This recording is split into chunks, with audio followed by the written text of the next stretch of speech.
여러분들 주일 아침에 어떤 마음으로 예배를 참석하셨습니까? 때로는 그럴 때가 있어요. 예배 드리지 않고 좀 놀러 갔으면 좋겠다. 좋은 날씨가 되면 예배 드리지 않고 놀러 갔으면 좋겠다. 한번 예배를 여러분들이 오늘 이 장소에서 예배를 드리고 있는데 이 시간에 여러분들이 이 자리에 없다면 뭘 하시겠습니까? 우리는 경험을 해봤죠? 코로나 시대 때 우리는 예배를 드리지 않고 그 시간에 늘 교회에 있었던 내가 교회에 있지 않은 나를 발견하고서 깜짝 놀라게 되었습니다. 한 주 하니까 11시 땡 하고 시작해서 12시 정도 되면 예배가 마쳐서 이게 예배인가? 예배가 아닌 것 같은데 근데 왠지 모르게 편하고 이렇게 또 좋은 면도 있을까? 라는 생각도 했었습니다. 우리는 주일 예배 시간을 지키기 위해서 때로는 가족과 친척과 친구와 지인과 여러 가지 모임이나 결혼식에 불참할 때가 있습니다. 그럴 때 주일을 지키고 살아가는 것이 내 삶 속에 정말 기쁨이 있는 것인가? 어떤 의미가 있을까를 생각해 보게 되어집니다. 때로는 나도 남들처럼 좀 즐기며 살 수 없을까를 생각을 하게 되어지고요. 내 안에 기쁨이 없을 때 신앙생활하는 것이 회의적인 생각이 들 때도 있습니다. 그래 나도 여행 좀 가고 싶다. 해외여행도 가고 싶고 친구들과 함께 어울려 술도 한잔 마시면서 좀 즐기면서 살고 싶다. 이 시간에 예배 안 드리고 등산도 가고 싶고 또 1박 2일로 낚시도 가면 좋겠다. 이런 생각도 하죠. 그러면서 우리는 쓸데없는 질문을 합니다. 왜 모임은 항상 주말에 있는 걸까? 왜 주일 예배는 일요일 11시일까? 주일 예배 빠지면 혹시 하나님이 나를 저주하는 것은 아닐까? 세상 살아가는데 대인관계도 해야 되는데 꼭 예배를 드려야지만 되는 것일까? 목사님도 가정이 소중하다라고 했는데 예배 빠지고 여행 가면 안 되나? 이렇게 생각할 때도 있죠. 그래요. 정말 소중한 시간이라면 가족들과 함께 나아가서 예배 대신 가정 예배를 드리고 또 함께 여행을 떠날 수도 있습니다. 그런데 우리가 한번 생각을 해볼 필요가 있어요. 한두 번쯤 괜찮겠지. 근데 한 번이 2번 되고, 2번이 3번 되고, 3번이 되면, 그 다음엔 어떻게 될까요? 그 다음에는 떠나게 돼 있습니다. 한두 번 하는 거, 그거 어때요? 괜찮아요. 가정을 위해서 그럴 수 있습니다. 하지만 우리가 항상 생각해야 될 것이 있는데, 기준을 두는 거예요, 기준이 없고 가치가 없는 상태에서 그것을 빠져버리면 우리는 다시 돌아오기가 힘들어집니다. 내가 그러면 왜 여행을 해야 되나? 그럼 이 여행을 통해서 주님은 뭘 바라실까를 한번 묻고 그 여행이 정말 가치 있고 주님과 함께하는 여행이라면 괜찮습니다. 근데 그것이 반복되어지고 계속되어지면 다시 돌아오기가 힘들어집니다. 그러면 하나님 어떻게 하면 예배가 즐겁고 신앙생활이 기쁘게 할 수 있을까요? 우리는 질문을 해야 됩니다. 50대, 60세대에게 5060 세대죠. 질문을 했습니다. 신앙생활하는 이유가 뭡니까? 당신은 신앙생활하는 이유가 뭡니까? 라고 물어봤습니다. 그 중에 많은 분들이 구원의 영생을 위해서 신앙생활합니다. 두 번째는 마음의 평화를 얻기 위해서 신앙생활합니다. 세 번째는 삶의 어려움을 극복하기 위해서 신앙생활합니다. 인생의 진리를 찾고 싶어서 신앙생활합니다. 그런데 제가 이 통계를 보면서 깜짝 놀랐어요. 2030 세대가 대답한 것 중에 이렇게 대답했습니다. 습관적으로 드립니다. 습관적으로 드리는 것만 해도 너무너무 감사하긴 해요. 그죠? 우리 청년들이 정말 젊은 세대들이 습관적으로 예배 드리는 것만으로도 너무너무 감사한데 우리는 거기에 머물러 있으면 안 됩니다. 한번 따라해 보시기 바랍니다. 주님이 좋아서. 네, 주님이 내게 주신 은혜가 너무 감사해서 주님 만나는 것이 감사해서 예배드립니다 라는 고백이 나오기를 소망합니다. 5060 세대에게 출석교회 만족도 조사를 한번 해봤어요. 얼마나 만족합니까? 이에 대체적으로 만족을 했었습니다. 그러면 뭐가 불만족입니까? 라고 물어봤는데 1위가 이거였습니다. 교인 간의 사랑이 없는 형식적인 관계가 불만족스럽다. 2위는 시대의 흐름을 쫓아가지 못하는 고리타분함 때문에 불만족스럽다. 3위는 교회 지도자들의 언행불일치의 삶이 불만족스럽다. 권위적인 태도에 굉장히 불만스럽다라고 얘기했습니다. 여기서도 저희 통계 속에서도 참 고민이 되는 부분이 있습니다. 시대의 흐름을 쫓아가지 못하는 고리타분함이라고 하는 거예요. 그래서 저는 우리 청년들에게 좀 당부를 하고 싶어요. 고리타분한 부분이 우리 교회에 어떤 부분이 있는지 알려주시면 고쳐 나가겠습니다. 좀 개선해 나가겠습니다. 그런데 우리가 알아야 될 것은 그 고리타분함 때문에 그 시대의 흐름을 쫓아가기 위해서 세상을 쫓아가면 안 됩니다.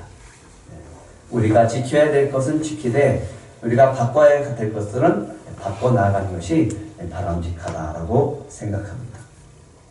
그래서 항상 우리는 기준을 둬야 됩니다. 기준을 어디다 둬야 될까요? 네? 우리의 기준을 어디다 둬야 됩니까? 네, 말씀에 둬야 됩니다.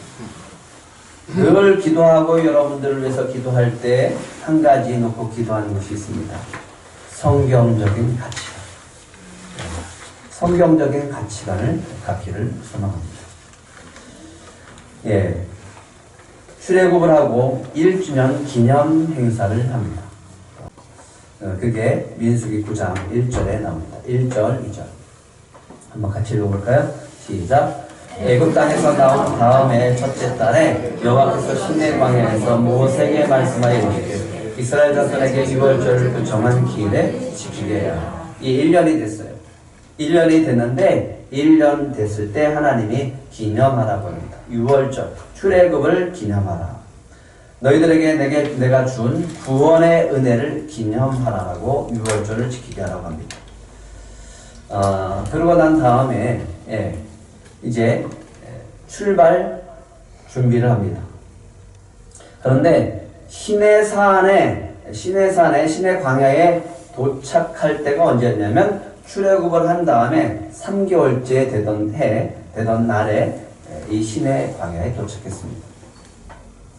그렇다면 그 다음에 첫째 달이라고 하면 기간이 얼마나 된 거예요?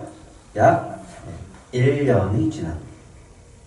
출애굽 3개월이 됐을 때 시내산에 도착했고 이제 그 다음에 둘째 달에 이제 출발을 하게 되어집니다. 언제 출발하냐면 민수기 10장 11절 12절 한번 같이 읽겠습니다. 시작. 둘째 해 둘째 달 20날에 구름이 증거의 성막에서 떠오르매 이스라엘 자손이 시내광에서 출발하여 자기의 길을 가더니 파란 광야의 구름이 머무르니라. 이제 드디어 시내광야에서 그들이 구름을 따라 출발을 할 때 그때가 언제냐면 둘째 해 둘째 달 20날.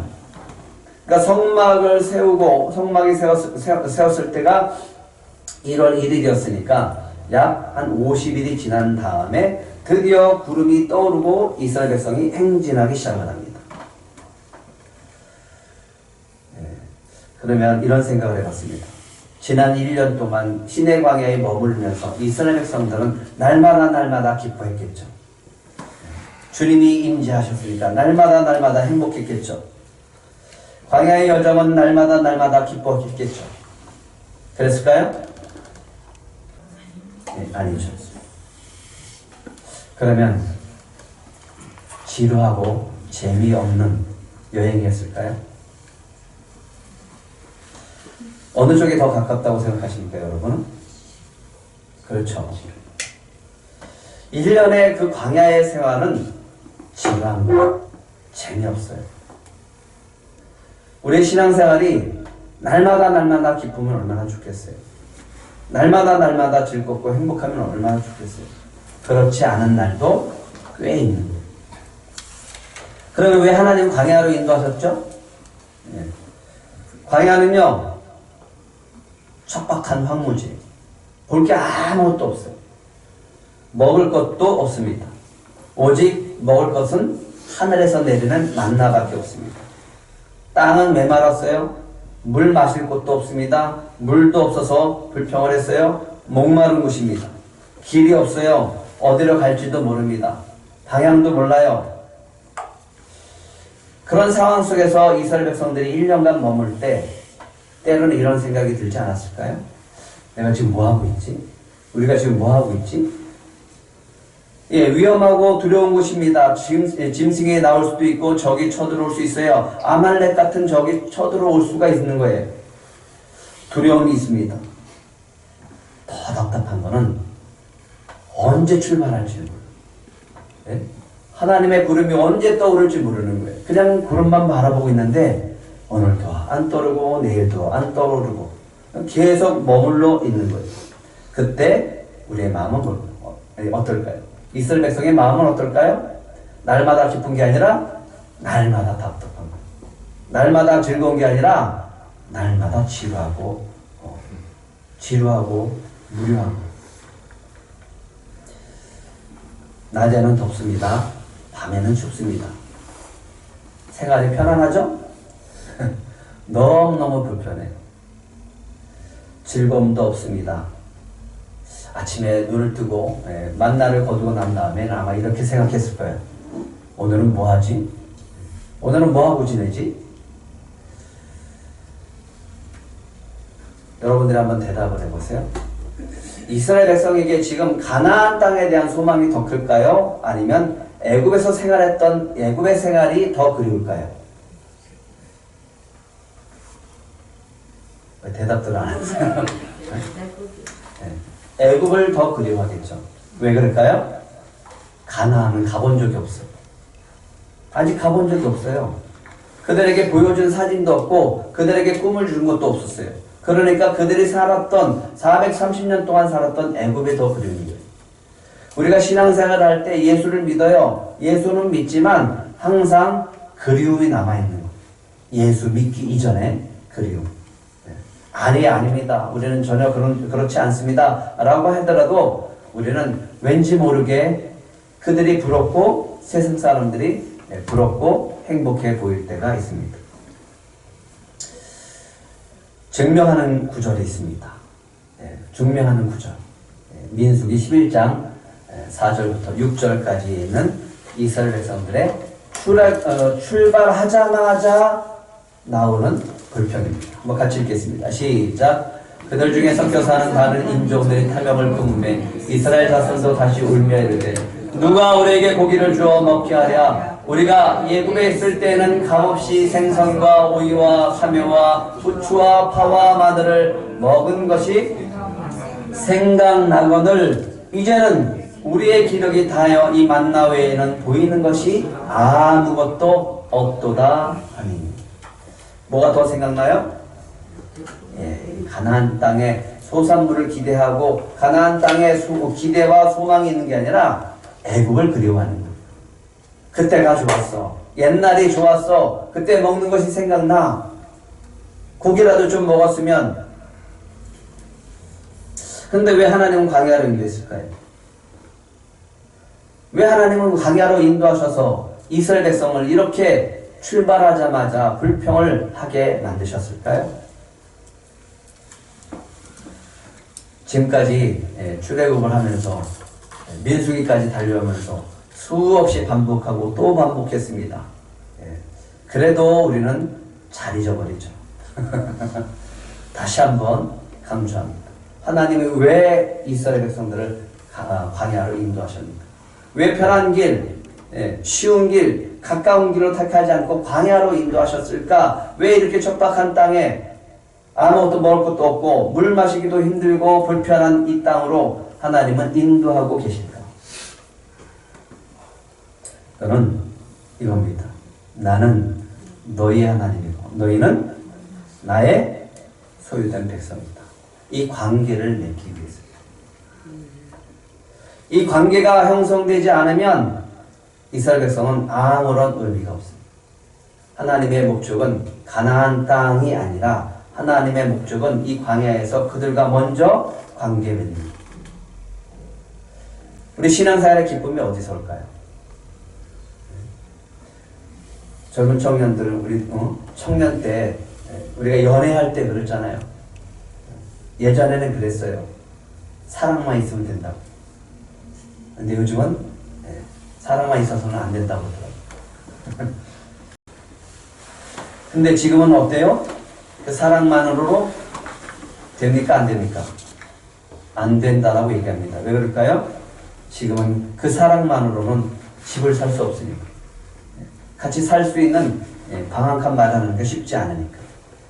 뭐가 더 커졌어요? 사랑보다 조건이, 환경이 더 커졌어요. 마찬가지예요. 하나님과 우리가 하나님을 믿고 살아가는 이 신앙생활에 있어서 가장 먼저 해야 될 게 뭘까? 관계. 하나님과 우리의 관계. 하나님이 좋으면 예배도 기쁩니다. 하나님이 좋으면 신앙생활도 기쁩니다. 그런데 우리가 자꾸만 하나님이 아니라 다른 조건과 환경이 보이기 시작하면 먼저 내 마음을 점검해 볼 필요가 있습니다. 하나님과 나의 관계를 점검해 볼 필요가 있는 겁니다. 하나님이 이스라엘 백성들에게 주시고 싶었던 것은 가나안 땅의 소망이었어요. 근데 지금은 그들의 소망은 더 어디에 있습니까? 가나안 땅이 아니라 애굽의 그림이 더 큰 거예요.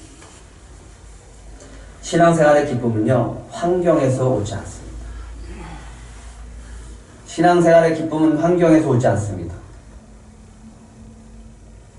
아무도 아멘 안 하시네. 신앙생활의 기쁨은 환경에서 오지 않습니다. 조건에서 오지 않아요. 어디서 와요? 하나님과의 관계성에서 옵니다. 하나님이 좋으면 신앙생활도 기쁩니다. 환경의 변화에서 오는 것이 아닙니다. 언제 기쁘냐면 하나님이 나에게 소망 주실 때, 그 소망이 있을 때 기쁜 겁니다. 언제 절망이 되어지고 언제 기쁨이 사라지고 언제 신앙생활에 기쁨이 사라지냐면 나에게 소망이 없을 때. 이스라엘 백성과 하나님과의 다른 해석이 등장합니다. 예. 이스라엘 백성은 조건, 환경을 바라보면서 갑니다. 그런데 하나님은 그렇지 않다고 합니다. 이스라엘 백성은 하늘에서 내리는 만나 아주 지겹다라고 얘기합니다. 그리고 그들은 이 옷 갖고서 어떻게 생활하느냐, 이 신발 갖고 어떻게 생활하느냐라고 불평했어요. 근데 하나님 모세를 통해서 신명기 2장 7절에 이런 말씀합니다. 같이 읽겠습니다. 시작. 주 너희의 하나님 너희가 하는 모든 일에 복을 내려 주시고 이 넓은 광야를 지나는 길에서 너희를 보살펴 주셨으며 지난 40년 동안 주 너희 하나님이 너희와 함께 계셨으므로 너희에게 부족한 것이 아무것도 없었다. 예. 이스라엘 백성은 원망과 불평했어요. 근데 하나님 뭐라고 합니까? 너에게 부족한 것이 하나도 없었다라고 얘기하시는 거예요. 이스라엘 백성은 이것을 그대로 믿음으로 고백하나요? 부족한 건 천지죠. 부족한 건 투성이죠. 그렇지 않나요? 이 만나 언제까지 먹을 거예요? 왜 우리를 목마르게 하는 길로 인도하십니까? 우리를 언제 가나안 땅으로 인도하실 겁니까? 몇 년 동안 하셨다고요? 40년 동안. 우리가 얘기하는 믿음의 고백과 하나님이 말씀하시는 은혜의 고백은 서로 차이가 있는 것을 보게 되어집니다. 우리가 바라보는 것은 항상 조건, 환경을 바라봐요. 그러나 하나님은 항상 관계를 얘기합니다. 너에게는 부족한 것이 아무것도 없었다. 아니에요, 하나님. 우리 부족한 것 투성입니다. 이 싸움을 하면서 이스라엘 백성은 40년 동안 살았던 겁니다. 어떻게 사시겠습니까? 늘 부족하고 없다고 불평하고 원망하면서 살 건지, 아니면 하나님이 나에게 부족한 것이 주셔서 부족한 것이 아무것도 없다라고, 그래서 저희는 풍성한 은혜를 누리며 살았다라고 고백하는 것이 나을지 여러분이 선택합니다. 근데 냉정하게 놓고 생각을 해보세요. 하나님 찾을 때 언제 찾으시나요? 편안할 때 찾으시나요? 불편할 때 찾으시나요? 고난이 찾아왔을 때 찾으시나요? 편안할 때 찾으시나요? 그게 인간이기 때문에 그렇습니다. 평안하면 하나님을 찾지 않아요. 평안할 때 하나님을 찾지 않습니다. 하나님은 이스라엘 백성과 지금 하나님이 이 여정 속에서, 광야의 여정 속에서 하나님도 함께 고생하고 있습니다. 왜 그럴까요? 그들에게 소망을 주시고 앞으로 장차 저 이스라엘에게 줄 축복의 땅에 들어가서 그들이 누구를 바라보고 살아야 됩니까? 하나님만 바라보고 살아야 돼요. 하나님의 말씀에 순종하고 살아야 돼요. 그런데 이 고난이 없고 이 광야의 여정이 없다면 그들은 그곳에 가서 반드시 우상 섬기고 하나님을 버리고 하나님의 말씀을 듣지 않고 멸망의 길로 가기 때문에 그렇습니다. 그러면 이 광야의 길이 축복의 길이 아닐까요? 네. 힘든 길인가요? 고난의 길입니까? 이 광야에서 이스라엘 백성에게 갖는 소망은 그거예요. 좀 빨리 저 가나안 땅에 갔으면, 빨리 이 텐트 생활을 벗어났으면, 하늘에서 내리는 만나가 아니라 우리가 농사 짓고 거기서 나오는 소산물 좀 빨리 먹었으면, 이게 소망 아닐까요? 하나님이 그 소망을 그들에게 주기 위해서 오늘 광야의 길을 걷게 합니다. 이런 기대와 소망을 갖게 하시고 그 기대와 소망을 갖고 함께 그 약속의 말씀을 붙잡고 순종하며 가는 훈련을 하기 위해서 하나님은 오늘 그들을 광야로 인도하셨던 겁니다. 인간은 만나가 아니라 애굽에서 먹었던 것 좀 먹었으면 하는 그런 생각을 하게 됩니다. 고기 좀 먹었으면, 그렇지 않나요? 기껏 불평하는 게 뭡니까? 생선, 오이, 참외, 부추, 파, 마늘 먹었으면. 이제는 우리의 기력이 다하여 이 만나 외에는 보이는 것이 아무것도 없다. 그러면 고기 먹으면 만족할까요? 네? 고기 먹으면 만족하냐고요. 파, 부추, 참외, 수박, 과일 다 먹으면 만족하냐고요. 환경을 통해서 만족하려고 하면 할수록 우리는 갈급해집니다. 뭔가 어떤 조건을 얻어서 우리가 만족하려고 하면 할수록 우리는 더 갈급해지는 것을 보게 되어집니다. 그래서 주님은 이런 말씀하십니다. 복 있는 사람은 그런 조건적으로 만족하는 게 아니라 어떤 사람? 같이 읽겠습니다. 시작. 복 있는 사람은 악인들의 길을 따르지 아니하며 죄인들의 길에 서지 아니하며 오만한 자들의 자리에 앉지 아니하고 오직 여호와의 율법을 즐거워하여 그의 율법을 죄하러 묵상하는도다. 그는 시냇가에 심은 나무가 철을 따라 열매를 맺으며 그 잎사귀가 마르지 아니함 같으니 그가 하는 모든 일이 다 형통하리로다. 신앙의 기쁨은 다른 데서 오는 게 아닙니다. 날마다 하나님이 주시는 말씀을 가지고 기뻐할 때 그게 참된 신앙생활의 기쁨입니다. 말씀의 능력을 경험하고요. 하나님이 함께함을 느끼고 경험하는 삶, 그때 우리는 기쁨의 삶을 살아갈 수 있음을 믿으시기 바랍니다. 그래야 재미있고요. 그래야 기쁨입니다. 지금까지 4가지를 출발하기 전에 준비시켰습니다. 첫 번째는 4가지 준비시켰습니다. 첫 번째, 성막 제작하라고 했어요. 왜요? 이스라엘 백성이 항상 하나님의 중심, 예배의 중심이시죠. 그 중심에 하나님이 임재하셨고요. 거기에 구름 기둥으로 임재하십니다. 성막을 제작했을 때 거기에 구름으로 충만하셨습니다. 그때가 둘째 해 첫째 달 첫째 날이었습니다. 1월 1일. 두 번째 준 것이 있다라고 했어요. 그 이스라엘 백성에게 반드시 너에게 무슨 권리가 있다? 회복할 권리가 있다. 빼앗겼어요. 또 죄를 졌어요. 죄가 졌으면 성막에 나아가서 번제를 통해서 속죄제를 통해서 하나님의 관계를 회복할 권리가 그들에게 주었습니다. 예, 가나안 땅에 들어가서 살다가 파산했어요. 빚쟁이가 되어졌어요. 자식까지 다 팔려버렸어요. 그러면 안식년에 회복할 수 있었고, 예, 형제들이 회복할 수 있도록 도와줘야 되고요. 그것도 저것도 없으면 신년이 되어질 때 다시 회복할 수 있는 은혜가 있었습니다. 하나님은 절대로 포기하지 않아요. 반드시 그들을 회복시키는 은혜가 있습니다. 세 번째는 그런 자들을 이제 뭘로 만들었어요? 뭘로 출발하게 합니까? 하나님의 군대. 영적인 하나님의 군대로 세우셔서 이제 출발케 합니다. 그때가 2년 2월 1일 한 달 후의 사건입니다. 그리고 이제 하나님이 이스라엘 백성에게 레위인을 선택을 하시고 장자들과 계산을 합니다. 그러면서 하나님이 이스라엘 백성에게 보여주길 원했던 게 뭐라고요? 너희는 다 나의 소유된 백성이다. 다 내 거다. 그 중에 레위인을 구별하면서 그들을 보게 하셨습니다. 그러면서 한 가지 교훈을 주신 것, 철저하게 너희는 나에 속한 백성이 되어라. 그것이 가장 큰 축복의 비결이다. 주님께 다 드리는 거예요. 주님께 철저하게 주님의 것이 되면 주님은 그것이 바로 축복의 길이다 라고 얘기합니다.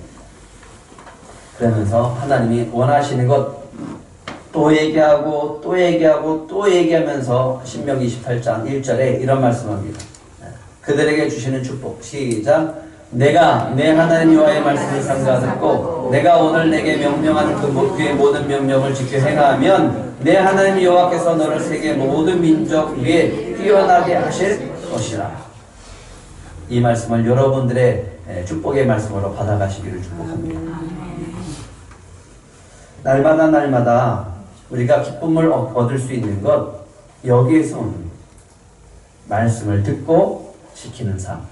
그래서 하나님이 주시는 그 축복을 누리는 삶, 그 은혜를 누리는 삶이 있을 때 우리는 신앙생활에 기쁨이 있습니다. 이게 없으면 우리는 자꾸만 애굽이 그리워지는, 세상 사람들이 보여지는, 풍성한 삶을 누리며 사시길 축복합니다. 하나님께서 출발하게 합니다. 이제 출발합니다. 우리 들꽃순복음교회도 출발합니다. 출발하면서 주시는 말씀이 오늘 말씀입니다. 15절 16절입니다. 시작. 성막을 세운 날에 구름이 성막 곧 증거의 성막을 덮었고 저녁이 되면 성막 위에 불 모양 같은 것이 나타나서 아침까지 이르렀을 때 항상 그러하여 낮에는 구름이 그것을 덮었고 밤이면 불 모양이 있었는데. 예, 하나님은 언제부터 이 구름 기둥이 있어서 그들을 인도하셨나요? 언제 이 구름 기둥이 처음 나타났나요? 아닙니다. 출애굽 8때부터요. 출애굽기 13장 21절에 보면 그들이 출애굽을 해서 나왔어요. 나올 때 하나님의 구름 기둥이, 불 기둥이 그들을 인도하고 그 다음에 애굽 군대가 올 때 앞으로 인도하면서 뒤로 가서 애굽 군대를 다 수장시켰어요. 그때부터 지금까지. 그리고 앞으로 16절 한번 다시 읽어볼까요? 시작. 항상 그러하여 낮에는 구름이 그것을 덮었고 밤이면 불 모양이 있었는데. 주님은 항상 우리와 함께 하십니다. 아멘. 날마다 함께 하세요. 아멘. 밤이고 낮이고 함께 하세요. 아멘. 우리는 자도 하나님은 주이시잖아요. 아멘. 그래서 하나님은 항상 너희가 성소 안에서 늘 번제 드려야 되고 떡상 준비해야 되고 등불 끄지 말아야 되고 향 계속 피워서 올려라. 항상 나도 너에게 항상 늘 너희도 늘 나에게 서로 항상 늘 언제나 날마다 하나님은 성실하신 분이에요. 그 성실하심으로 여러분과 함께 하신 줄 믿으시기 바랍니다. 그래서 우리도 하나님을 향해 성실해야 돼요. 우리 신앙생활은 언제 기쁜지 아십니까? 주님의 시선, 그곳에 우리도 주님을 향해 그 시선을 보낼 때, 하나님의 얼굴을 구할 때, 하나님의 마음이 우리 안에 있을 때, 우리도 그 마음을 하나님 앞에 드릴 때, 우리의 입술에 하나님의 말씀이 머물 때, 그때 기쁘고 즐겁게 되어집니다. 그래서 바울은 항상 그랬죠. 항상 기뻐하라, 쉬지 말고 기도하라, 범사에 감사하라. 이것이 그리스도 예수 안에서 너희를 향하신 하나님의 뭐다? 뜻입니다. 주님이 항상 여러분들과 함께 하시기 때문에 기뻐하시기 바랍니다. 17절, 18절도 한번 같이 읽겠습니다. 시작. 구름이 성막에 떠오르는 때에는 이스라엘 자손이 곧 행진하였고 구름이 머무는 곳에 이스라엘 자손이 진을 쳤으니 이스라엘 자손이 여호와의 명령을 따라 행진하였고 여호와의 명령을 따라 진을 쳤으며 구름이 성막 위에 머무는 동안에는 그들이 진영에 머물렀고. 예, 여호와의 명령을 따라 행진하라 했습니다. 그 명령이 뭘까요? 그렇죠.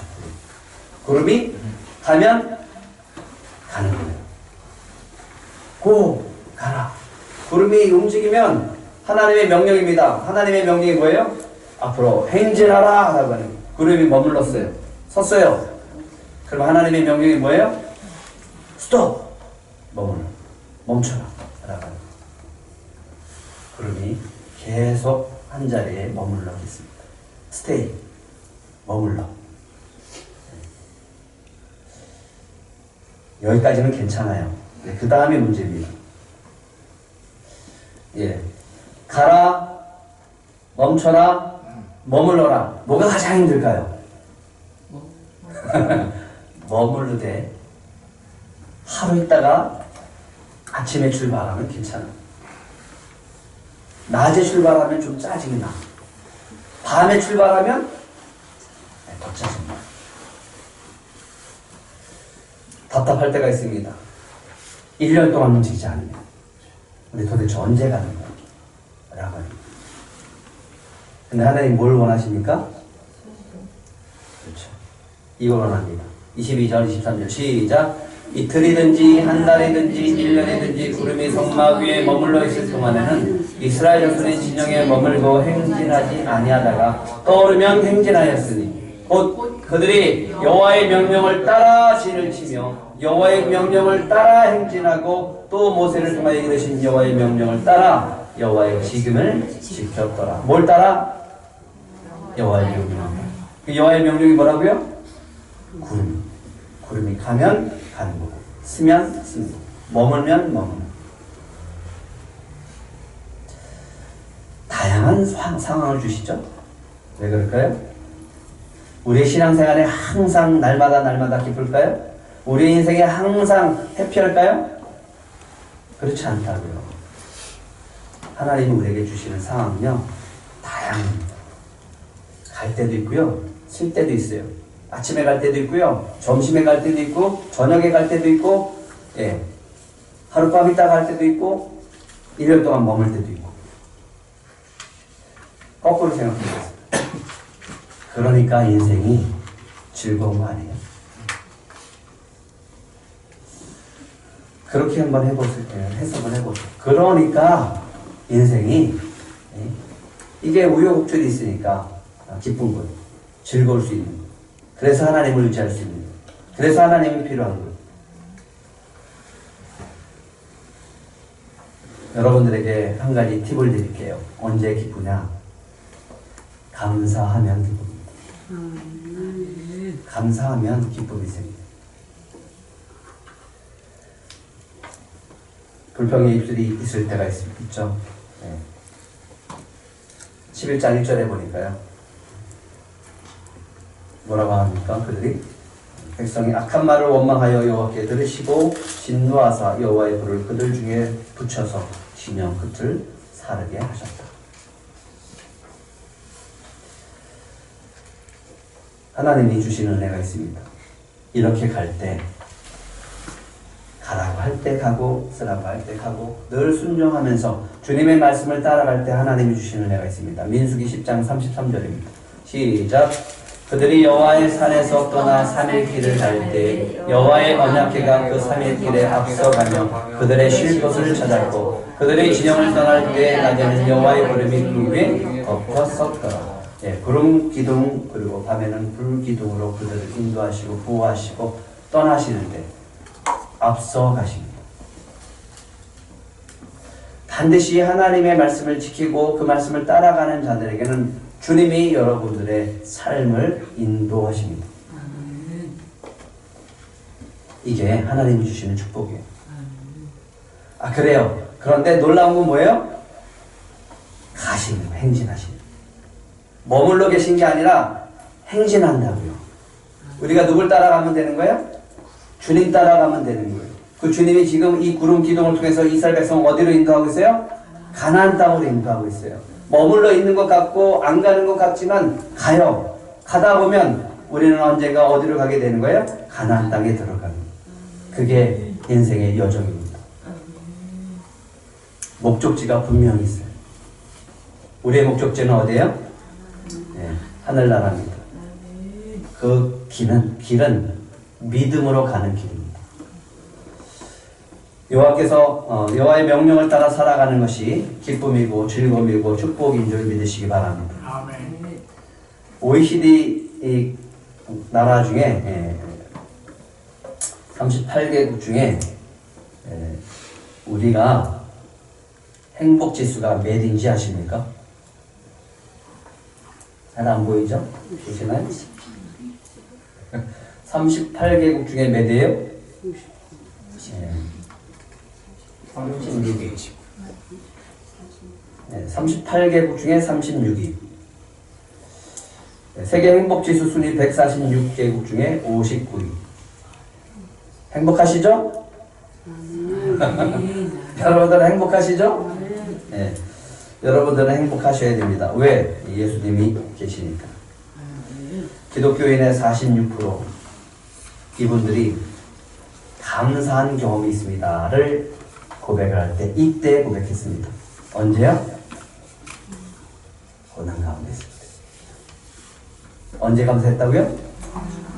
고난 중에. 범사에 감사하라고 그랬죠?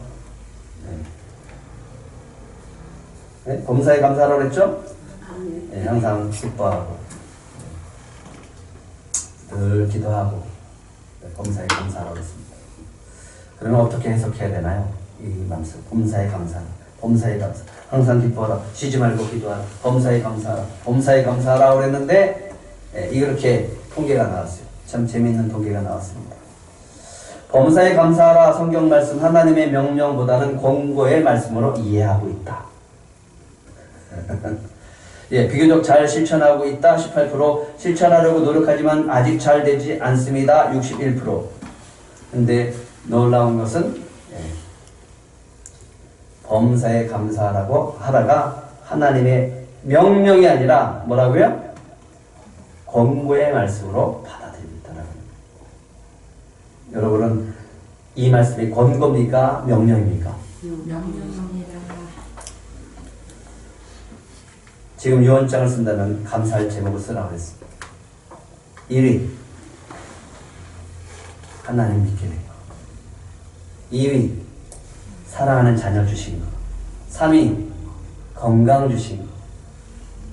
어떻게 4위가 됐을까? 사랑하는 배우자 만난 거. 좋은 부모 만난 거. 고난 고통 가운데서 희망을 잃지 않고 살아온 거. 크게 나쁜 짓 하지 않고 살아온 것. 경제적으로 큰 어려움 당하지 않는 것. 여러분은 어떤 게 가장 크다고 생각하십니까? 여러분 마지막에 인생을 마감하면서 유언장을 쓰면서 감사의 제목 제1위 여러분은 뭐라고 쓰실 겁니까? 그래, 우리 인생 가운데 하나님 다양한 상황을 주십니다. 그 이유가 있습니다. 주님과 함께 하라고. 주님과 함께 할 때 그때가 기쁘고 주님과 함께 할 때 그때가 즐거우고 주님의 말씀을 따라 주님과 함께 가는 그 길이 정말 행복한 길이다라고 하는 겁니다. 항상 우리와 함께 하시는 성실하신 하나님의 은혜를 누리며 출발하시기 바랍니다. 이제 우리는 출발해야 됩니다. 그 은혜가 우리한테 있어야 됩니다. 때를 따라 우리의 말씀으로 인도하시는 주님을 붙잡고 그 말씀을 따라서 출발하는 우리 들꽃 가족들이 되기를 축복합니다. 말씀을 따라 살아가면서 주님이 주신 은혜를 누리고 살아갈 때 우리가 진짜 행복하고 기쁨을 누리게 될 줄 믿습니다. 그래서 금주 미션입니다. 우리 오늘부터 다음 주 토요일까지 한 주간 매일매일 하나님 말씀에 순종해 보시기 바랍니다. 그리고 그 순종했을 때 어떤 은혜를 주셨는지 감사하는 일을 적고 그것을 우리 성도들과 함께 또 함께 나누는 그런 한 주가 되기를 축복합니다.